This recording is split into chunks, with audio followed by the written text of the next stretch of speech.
यहाँ पर समझ लेना ये कार्नो इंजन की भी दक्षता है, ये कोई भी इंजन की दक्षता है। तो यहाँ पर परिभाषा क्या बनेगी, इंजन द्वारा किया गया कार्य और उसके द्वारा अवशोषित ऊष्मा के अनुपात को कार्नो इंजन की दक्षता कहते हैं। ठीक है, अब यहाँ पर दक्षता को एक लैटिन का शब्द है ये ईटा, एल जैसे बनाते हैं तो बड़ा करते हैं, इससे दर्शाते हैं। ईटा का मतलब यहाँ क्या है, कार्नो इंजन की दक्षता। ठीक है, कार्य को हम किससे दर्शाते हैं, W से, और जो उसके द्वारा ली जाती है ऊष्मा वो क्या हो गया, Q1। ठीक, क्लियर हो गया। लेकिन यहाँ हम W को भी बदलेंगे तो जो W होता है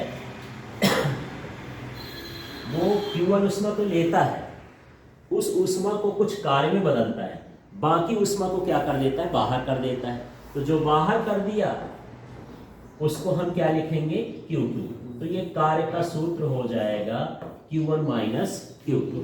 कैसा हो गया समझो, जैसे मान लो कोई इंजन 100 जूल की ऊष्मा लिया, कितने के लिया, 100 जूल, ये किसका मान हो गया, Q1 का। अब इसमें से 10 जूल की ऊष्मा जो है सिंक को फेंक दिया, ये क्या हो गया, Q2।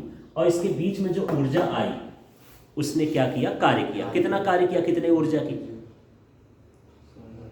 लिया, कितना था 100 में 10 निकाल दिया, कितना कार्य किया, 90 जूल। तो आप क्या कर रहे हो, Q1 में से Q2 को माइनस करते हो तो क्या आ जाता है, कार्य आ जाता है। ठीक है, तो इस तरह से यहाँ पर ये W का सूत्र हो जाएगा। तो यहाँ W का मतलब हो गया Q1 माइनस Q2। अगले स्टेप में यहाँ पर देखते हैं, अब गणित लगा देते हैं यार, ये लिख देता हूँ Q1 अपॉन क्या हो गया, Q1 माइनस Q2 अपॉन कर दिया Q1। ये जो बटे का है इसको अलग अलग कर दिए, इसके साथ अलग कर दिए, उसके साथ भी अलग कर दिए।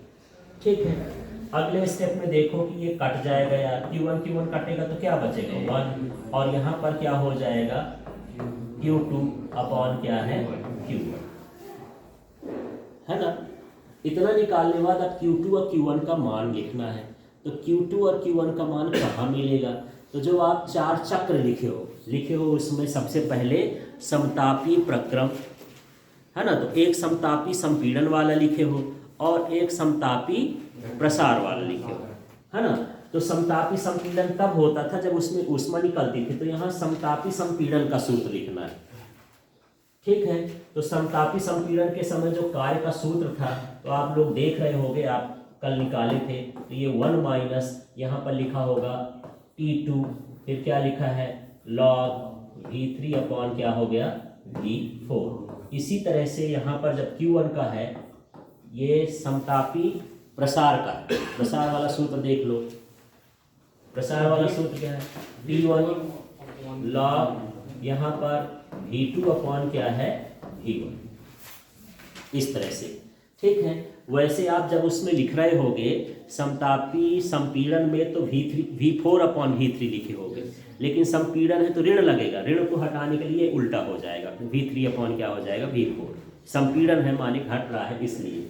अब आगे देखेंगे, यहाँ तक तो आ गया, अब इसका मान हमको हटाना है ना। तो यहाँ पर हम रुद्धोष्म नियम लगाएंगे। तो देखना, रुद्धोष्म नियम से तो हम PV गामा बराबर क्या माने थे, K, और वो TV गामा बराबर भी क्या होता है, K।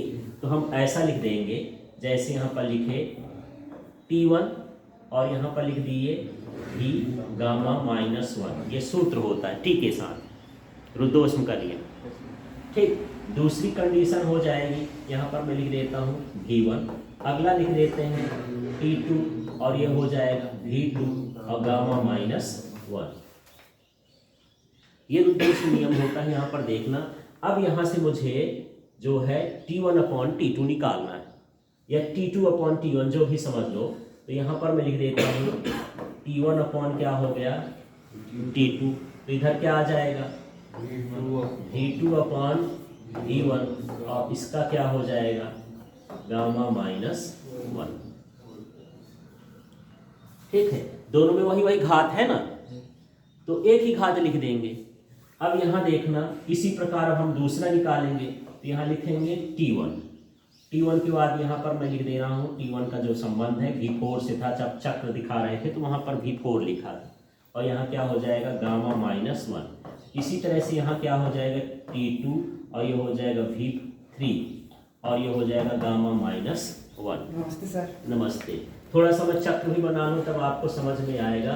जब आप इस तरह का एक चक्र बनाए थे ऐसा ऐसा करके, कार्नो चक्र है ना, तो यहाँ क्या लिखे थे P1 V1 और यहाँ T1 P2 V2 T2, इस तरह से ये सारा कुछ लिखे थे, है ना। तो बस उसी से ये बना हुआ है। अब अगला स्टेप इसको क्या लिखूँ, T1 T2 बराबर यहाँ पर क्या हो जाएगा, देखो V3 अपॉन क्या हो गया V4, और इसकी घात कितनी हो गई गामा माइनस 1। तो यहाँ पर मुझे एक नंबर का समीकरण देखना है और दूसरे नंबर का समीकरण देखो यार थोड़ा सा। ये T1 अपॉन क्या है T2, इसमें भी क्या आया T1 अपॉन T2। जब ये दोनों बराबर हैं तो ये दोनों भी क्या होंगे, बराबर होंगे। तो यहाँ पर लिख सकते हैं क्या, समीकरण 1 व 2 से। एक में क्या लिखा है देख लो, T2 अपॉन V1 और इसकी घात क्या है गामा माइनस 1। इसी तरह से दूसरे वाले की घात देखो V3 अपॉन V4, इसकी घात भी क्या है gamma minus 1। Gamma minus 1 cut गया तो क्या आ जाएगा, ये V2 अपॉन V1 बराबर V3 अपॉन V4, ऐसा आ जाएगा। अतः इंजन की दक्षता में मान रखने पर, इंजन की दक्षता का सूत्र देखो जो लास्ट में आया था यार, उधर देखो गामा बराबर 1 माइनस। अब देखो ये V3 और V4, तो देखो V3 अपॉन V4 का मान कितना है V2 अपॉन V1। यदि यहाँ पर इसकी जगह पर V2 अपॉन V1 रख दें तो दोनों एक जैसे हो जाएंगे, ये दोनों कट जाएंगे। बचेगा कब क्या यहाँ पर T2 अपॉन T1, और यही कार्नो इंजन की दक्षता होगी। तो कार्नो इंजन दो तापों के बीच काम करता है।